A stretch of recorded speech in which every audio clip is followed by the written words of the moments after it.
Good afternoon. I'm Jim Hodge, President and CEO of the Children's Trust. And I'm Ileana Varela with the Herbert Wertheim College of Medicine at FIU. And together we welcome you to Our Children.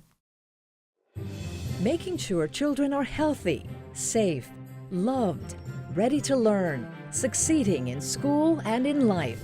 This is Our Children, a program brought to you by the Children's Trust. There are very few people in this community or in this country who are synonymous with child advocacy as David Lawrence Jr. And now the former Miami Herald publisher has written a book about how his early life and award-winning career in journalism led to him becoming a driving force behind the children's movement of Florida and the Children's Trust. Joining us now to talk about his new book, A Dedicated Life, Journalism, Justice, and a Chance for Every Child, and the critical importance of child advocacy, is David Lawrence Jr. Dave, welcome back to the show. Always a pleasure to have you here. Great to be here. Thank you. Every time you come, we're always talking about your work on behalf of children and families, and we're going to talk about that in a little bit. But I want to start to focus on you personally because of this wonderfully candid history that you're sharing with us in this book. And I guess we'll start at the beginning. Why did you write the book? Well, I spent a year and a half writing the book. When you're 76 years old, I was 74 then, you got to figure out what happened 50, 60 years ago. I worked at 7 newspapers, what happened in Charlotte or Philadelphia or Detroit or Miami that might be meaningful to other human beings. So it was a major league gathering process to begin with. Sure.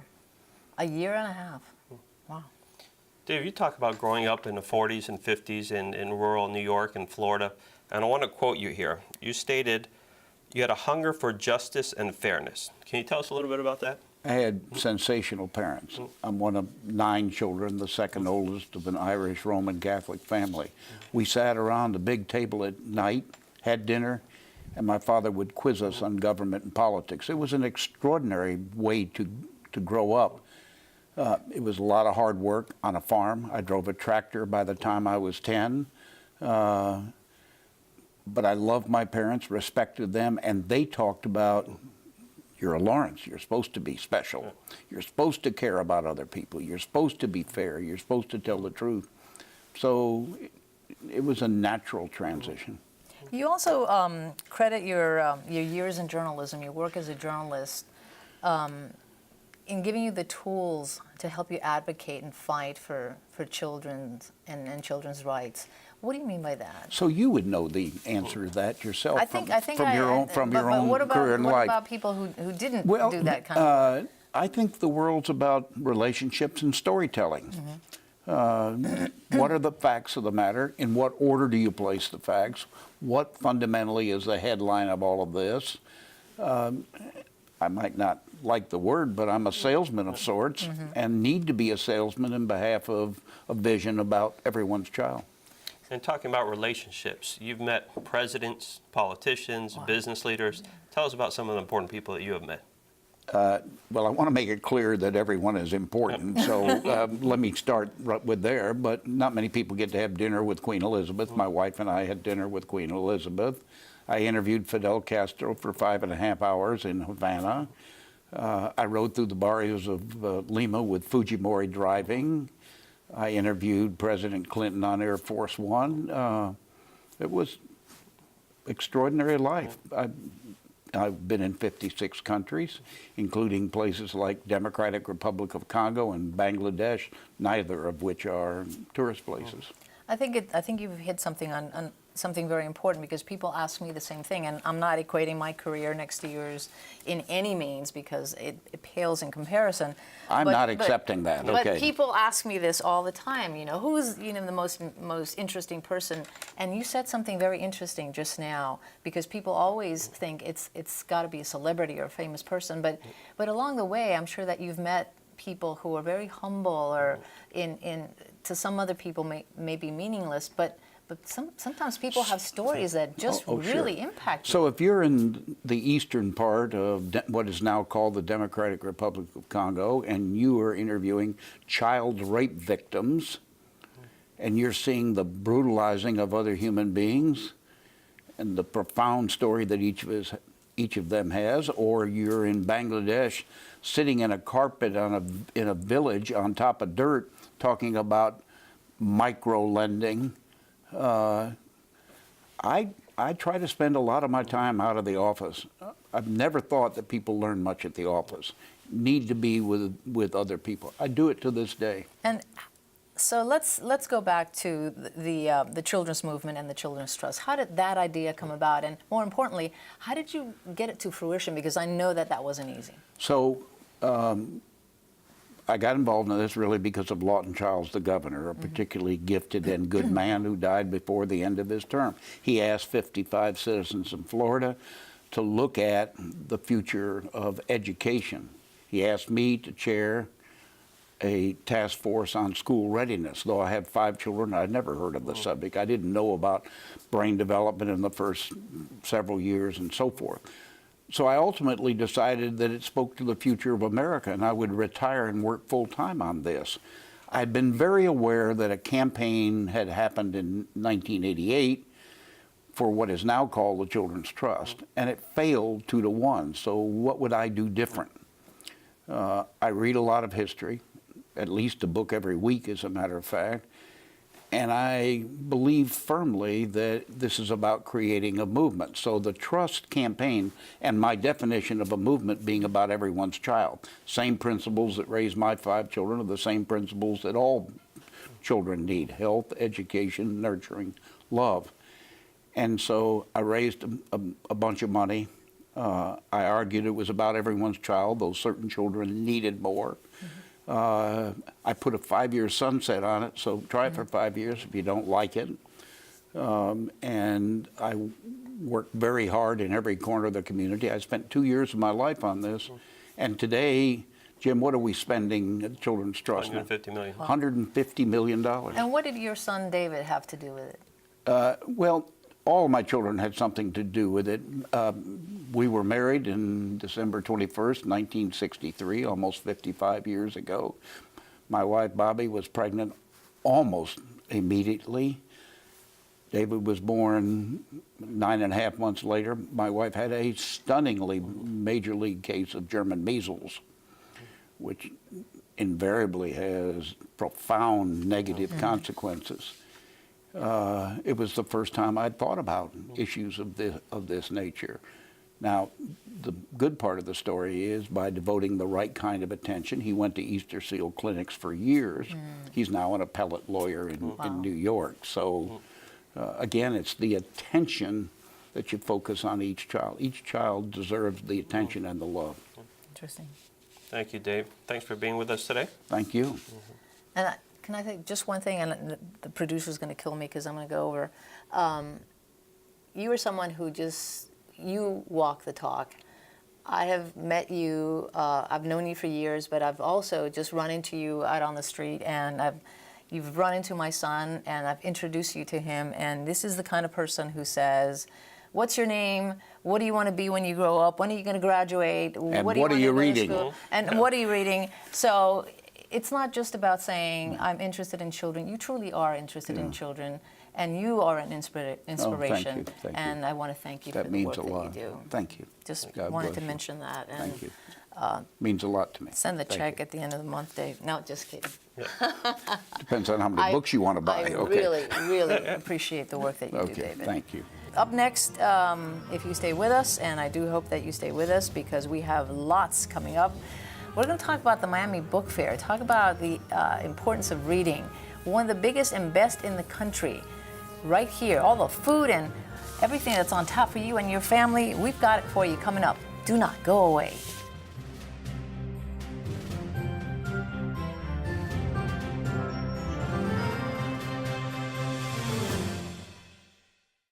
He's so tiny. Scared to even hold her. Life with children is a journey Finding childcare is so overwhelming. filled with choices, I'm worried about after school. Is he making the right friends? with danger and opportunity. Something to motivate him. If she just had a job. And from the day they are born to the day they graduate, you'll have all the support you need from the Children's Trust. The Children's Trust, because all children are our children.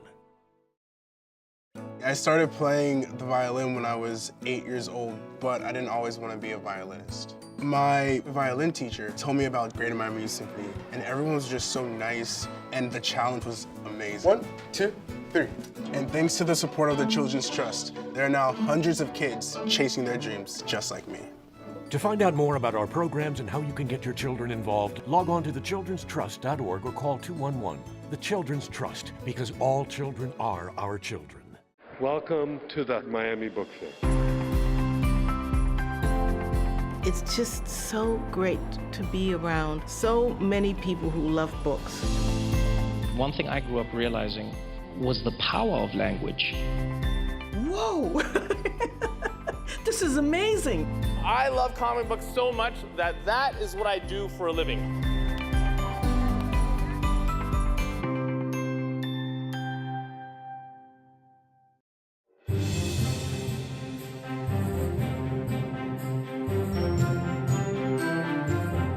Welcome back. Early literacy is a keystone to academic and life success. So exposing your children to reading and making a fun, shared experience is one of the greatest gifts you can give them. And a wonderful way to do this is by visiting the Miami Book Fair. Joining us now to tell us about it is Marcy Cancio-Bayo, Programs Coordinator for the fair.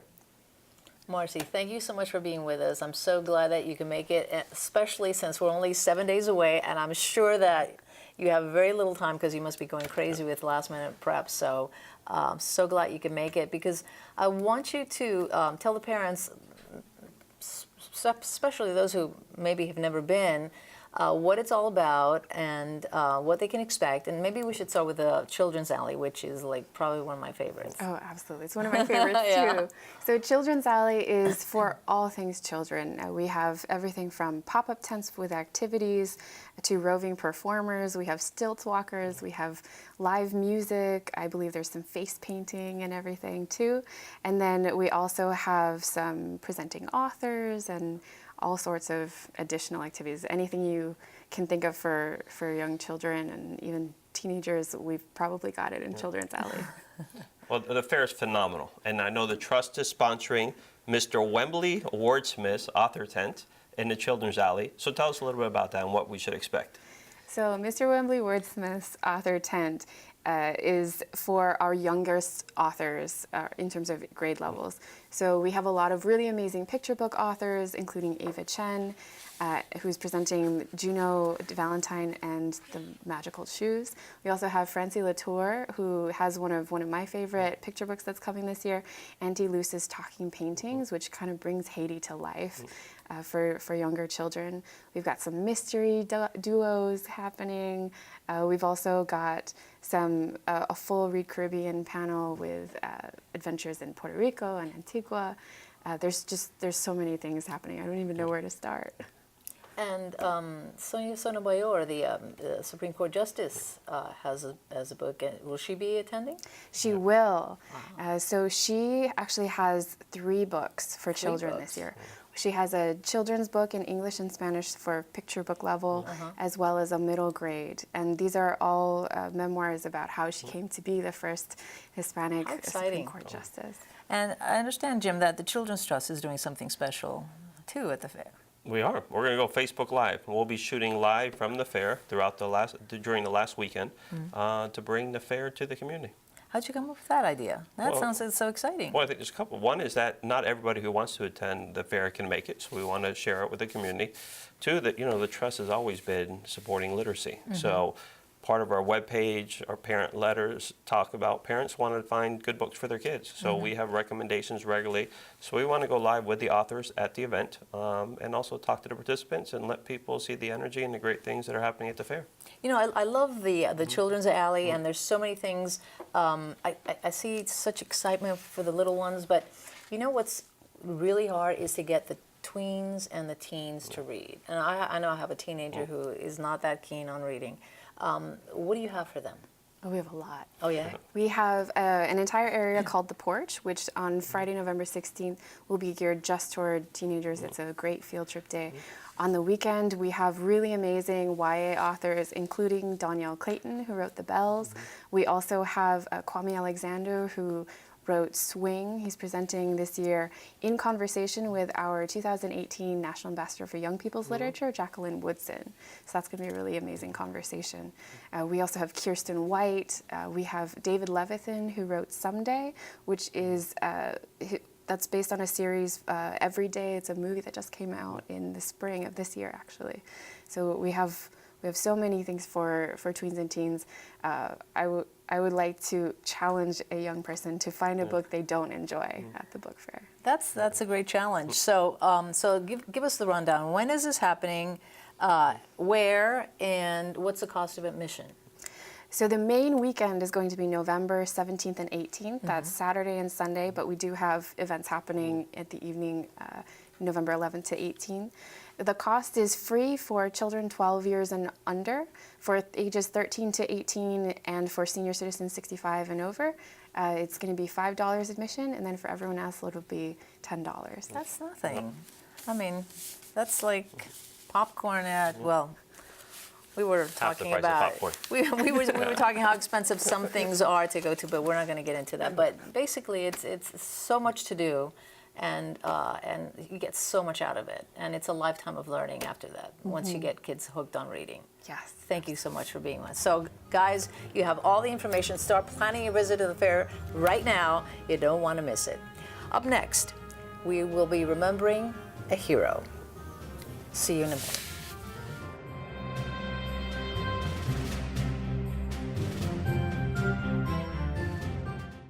The Children's Trust is starting a movement to get parents like you to read with your kids, because those books on the shelf will open many doors when you open them up and read with your kids. Read. Read.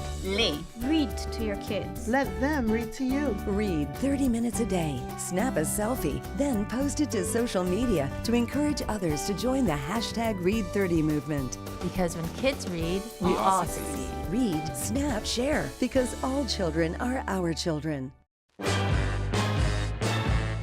From year-round programs for kids of every age to health and safety, even quality childcare for my baby brother. You can find it all on the Children's Trust website. It's all the information you need. For me, para mí. Even support for me. It's so easy, even my dad can use it. The childrenstrust.org. One click away. Because all children are our children. When you become a parent, there really isn't a rule book on how it all works. Pat For You changed the way we look at parenting. They came to our home, assessed our children, and made sure they reached their specific developmental milestones. And the kids loved it. To the Children's Trust, thank you. Thank you for offering such wonderful programs. To find out more about our programs and how they can help you become a better parent, log on to thechildrenstrust.org or call 211. The Children's Trust, because all children are our children.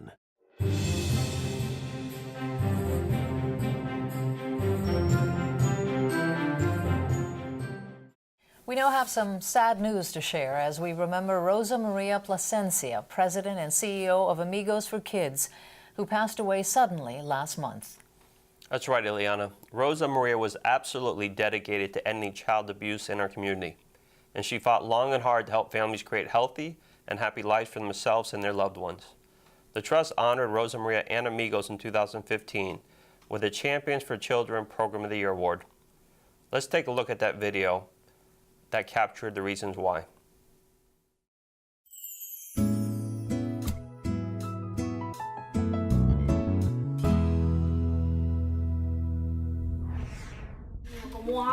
These parents are learning how to communicate with their children, how to treat them with love and kindness, and how to discipline while sparing the rod. This is a great organization that has been entering our lives because it has enhanced our power to deal with so many issues that we had at home, and it has given us the tools to be able to guide us. Here at the Amigos for Kids parenting program, families are learning to break the intergenerational cycle of violence. They are learning something that they can implement in their daily lives that is going to have a long-term effect on them, on their children, and ultimately in our community. Child abuse is reported in America every 10 seconds. In 2012, state agencies identified more than 1,600 child deaths from abuse and neglect. That's between 4 and 5 children a day. More than 80% of those children were under the age of 4, and an overwhelming majority died at the hand of at least one parent. If you had to draw right now, what does being stressed out, being anxious means to you? Amigos strives to stem the tide of abuse through education. Once a week for up to 90 minutes, families of children between the ages of 5 to 12 voluntarily attend a series of up to 12 workshops. They use an evidence-based curriculum called Nurturing Parenting, which is flexible enough to adapt to cultural sensitivities and the expressed needs of parents in each group. At the end of these sessions, everyone shares a meal together as a way of solidifying the essence of family. They help you create balance as a person, first as a mom, then logically how to apply the rules with your kids, to help and avoid violence, abuse, and even what tone of voice to use and everything. Amigos for Kids began in 1991 when a few friends who were volunteering with the Children's Home Society decided to form an auxiliary group.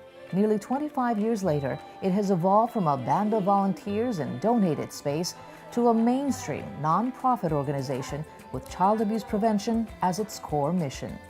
Jorge Plasencia, co-founder and chairman emeritus, was only 17 years old when it all began. Community has been so great to us. As we say, hundreds of volunteers, companies, corporations, foundations, and of course, the Children's Trust. Many identify Amigos with its highly publicized holiday toy drive or its annual Celebrity Domino Night fundraiser. Through it all, El Dorado Furniture has been by its side, and CEO Pedro Capó is the agency's board chair and Amigo-in-chief. When you see their faces and their reaction, and we give them toys, especially what they ask for, it's just a blessing. That's what keeps you going, day in and day out. While these events provide some joy to the children and their families, to its fearless leader of 11 years, Rosa Maria Plasencia, there is no message more important than the fight against child abuse. Her inspiration was a grandmother, Bonnie Finney, who tied a blue ribbon on her van antenna to provoke questions. Finney's grandchildren had been abused by their mother. One even lost his life. She picked the color blue to symbolize their bruises. The moment I heard that, I could never walk away from that again. And I went to the board and I said, this is our mission. We have got to be that organization in this community that takes on that fight. Year after year, parents and caregivers, as well as children, continually express how happy they are with everything they learn at Amigos. Among them is Isaura Kani, who was determined not to go from being a victim to an abuser. For me, it has been a great help. I came from a difficult childhood, verbal abuse, and I was starting to do the same my parents did with me.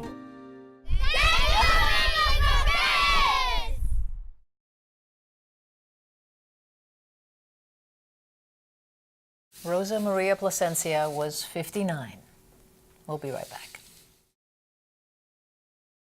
Our parents always said education is important. They wanted to make sure we got the right motivation and the right education. Everything we needed to make college a reality. Breakthrough Miami gave us all those things. It's a really fun way to learn. Now, thanks to Breakthrough and the Children's Trust, I'm an engineering major at Miami-Dade College. And I'm an engineering major at FIU. To find out more about our programs and how you can get your children involved, log on to thechildrenstrust.org or call 211. The Children's Trust, because all children are our children.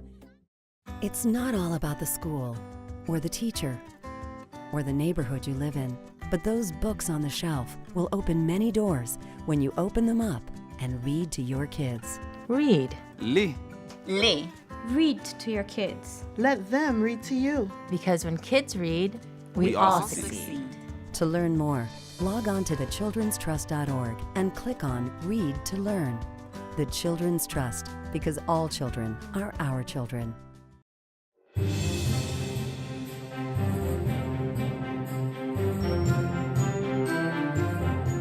Welcome back.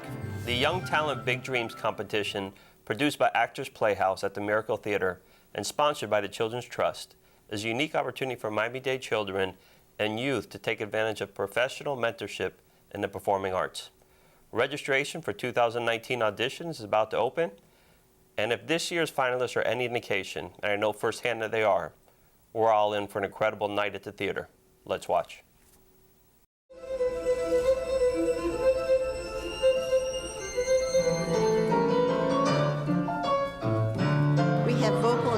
jazz, we have Broadway music, we have original composition, we have band, we have dance, and we have all spoken word, and some of these categories are in groups. It's individual and groups, so it multiplies to 9. In the end, I wasn't perfect, just broken. Perfection broke me, but imperfection made me. And I started writing everything down, and it just became my life, and I love it.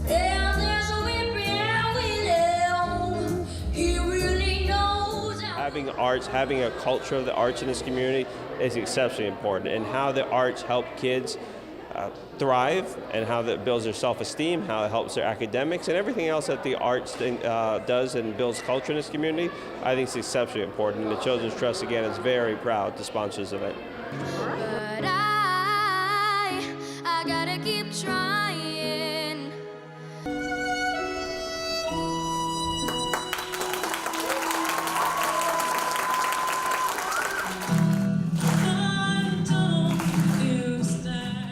I was basically inspired by a lot of my family members that get into heartbreaks. This song is basically saying, oh, you shouldn't be sour about it. You should feel happy that you were basically that one person that inspired that other person to make someone else happy. You're going off with her.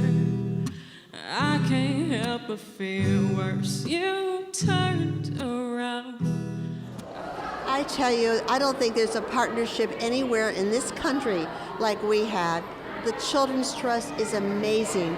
First of all, they're amazing to have heard the proposal and said this is for our community.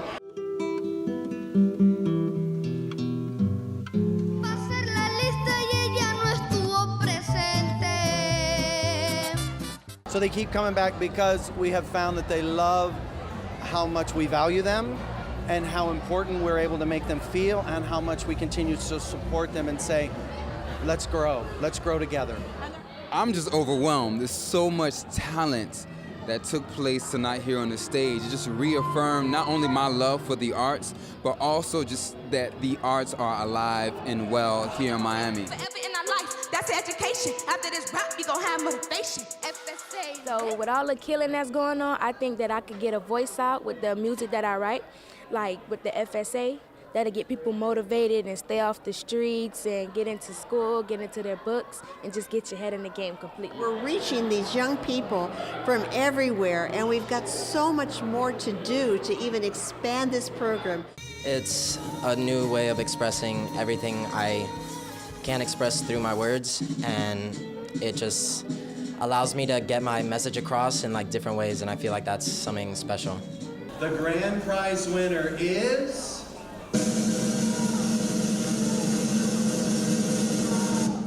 Gino Cosplay.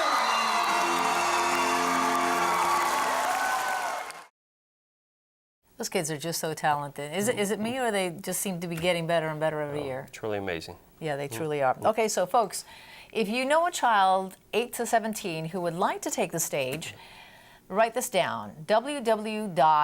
No, wait a minute, I missed a W. Yeah. www.actorsplayhouse.org for more information.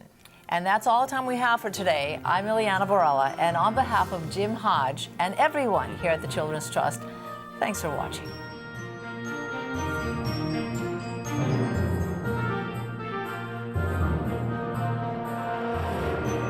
Our Children is brought to you by the Children's Trust.